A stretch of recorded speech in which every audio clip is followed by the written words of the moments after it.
नमस्कार दोस्तों, स्वागत है आपका इकोनॉमिक मास्टर यूट्यूब चैनल पर। आज हम बात करेंगे इकोनॉमिक सर्वे 2024-25 यानी आर्थिक समीक्षा 2024-25 के बारे में। तो सबसे पहले हम देखेंगे मुख्य विशेषताएं क्या क्या हैं। शुरुआत करते हैं इंट्रो से। आर्थिक समीक्षा 2024-25 की मुख्य बातें। दस्तावेज 30 पृष्ठों में चार्ट, इन्फोग्राफिक और न्यूनतम पाठ का उपयोग करके 13 अध्यायों में से प्रत्येक अध्याय के मुख्य पहलुओं का संक्षेप में वर्णन प्रस्तुत करता है।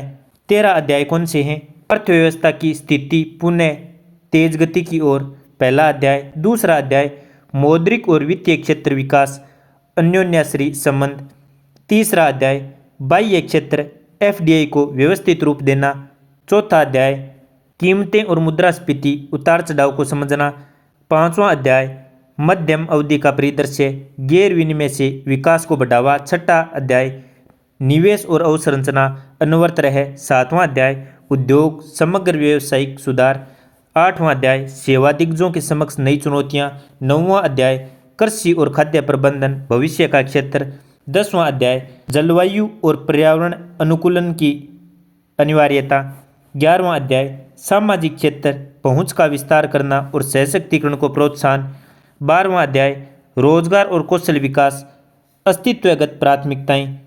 13वां अध्याय कृत्रिम बुद्धिमत्ता यानी आर्टिफिशियल इंटेलिजेंस अर्थात एआई युग में श्रम व्यवस्था संकट या उत्प्रेरक। तो साथियों, इन 13 अध्यायों का संक्षेप में वर्णन देखेंगे। शुरुआत करते हैं पहले अध्याय से, अर्थव्यवस्था की स्थिति पुनः तेज गति की ओर। तो सबसे पहले दे रखा है कंट्री ग्रुप्स में स्थिर विकास की संभावनाएं। विश्व में क्या स्थिति है? तो 2023 में 3.3 थी, 2024 में 3.2 थी और 2025 में कितनी हो गई? 3.3, यानी 2023 के समान हो गई। AES यानी उन्नत अर्थव्यवस्थाएं 2023 में कितनी थी? 1.7, 2024 में 1.7 और 2025 में 1.9। EMDES उभरते बाजार और विकासशील अर्थव्यवस्थाएं 2023 में 4.4, 2024 में 4.2 और 2025 में 4.2। वर्ल्ड इकोनॉमिक आउटलुक के अनुसार ग्रोथ प्रतिशत कितनी है? 2025 में 3.3। उन्नत अर्थव्यवस्थाओं में 1.9% और उभरते बाजार और विकासशील अर्थव्यवस्थाओं में 4.2%। इस डायग्राम में दोस्तों वैश्विक विनिर्माण और सेवाओं में PMI ट्रेंड्स क्या है इसके बारे में बताया गया है। तो ये जो लाइन है ये कौन सी है? ये है ग्लोबल मैन्युफैक्चरिंग PMI की। ये रेड वाली है, ये है ग्लोबल सर्विस PMI की, और ये बीच वाली डॉट डॉट वाली ये है ग्लोबल कंपोजिट PMI की। साथियों, अब हमें वैश्विक अनिश्चितताओं में वृद्धि के बारे में बताया गया है। तो देखते हैं पहला डायग्राम। इसमें वर्ष 2024 में विश्व व्यापार अनिश्चितता सूचकांक WTUI में वृद्धि को दर्शाया गया है। इसके अनुसार WTUI एवरेज 2023 में 8.5 था, जो 2024 में बढ़कर 13 हो गया।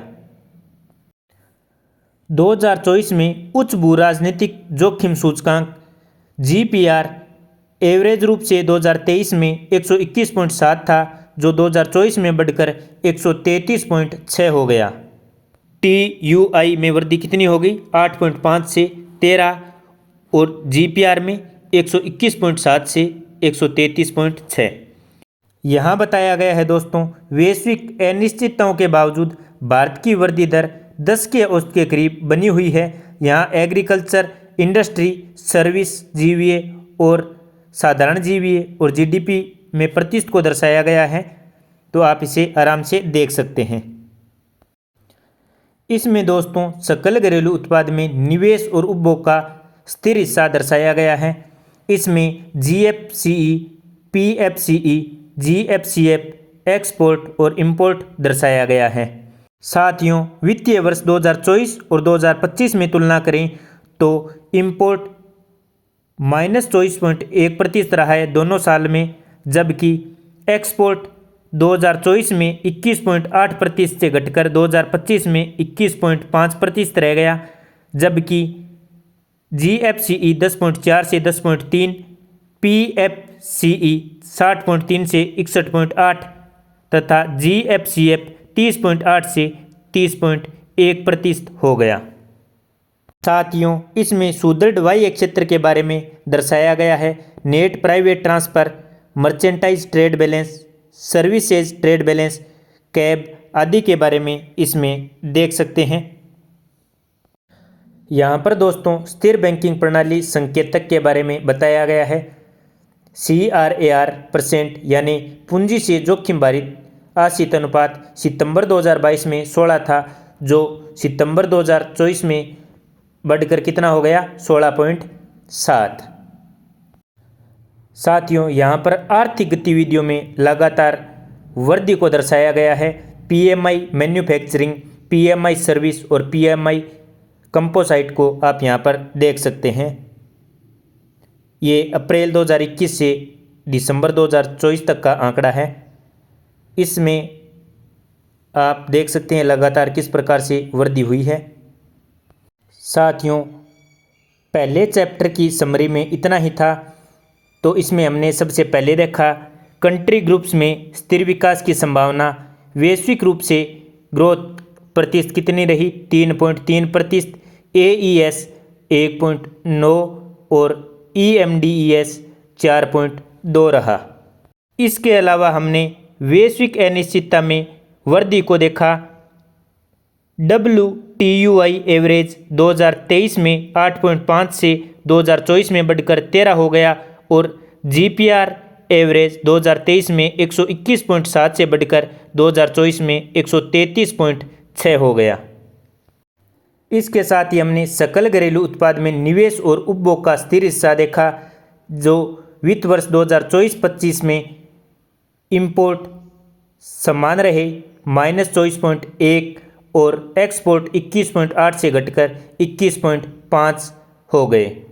इसके अलावा मुख्य विशेषताओं में हमने स्थिर बैंकिंग प्रणाली संकेतांक देखा, जो CRAR% सितंबर 2022 में 16 से सितंबर 2024 में बढ़कर 16.7 हो गया, तथा इसके अलावा देखा आर्थिक गतिविधि में लगातार वृद्धि किस प्रकार से हुई।